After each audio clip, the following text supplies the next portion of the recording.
So, what is retargeting? And first off, just to clarify, for the sake of this course, there's no difference between remarketing and retargeting. The two terms are often used interchangeably. So, retargeting is most easily explained with an illustration. So, in its simplest form, it goes like this. A customer interacts with your website, they view certain pages or products, and then they leave your site. And what you can do with retargeting is to show them adverts across other places they later visit online in order to encourage them to return to your site and to convert. Now, there are some nuances which we will discuss as we go through the course as to where and how you can retarget your customers, but the principle of this model remains true. So you're able to retarget people who visit your site via a whole range of other places they visit online.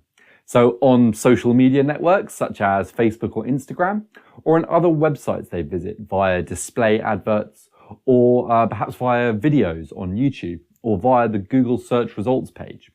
So we're going to go through each of these practices in detail in their relevant sections. But what you can see is that there are a multitude of different places which you can reach people in order to influence their purchasing behavior. And it doesn't stop with being able to target people who've simply visited your website. You're able to segment your audience to show them different adverts based on either who they are or what they've done on your website.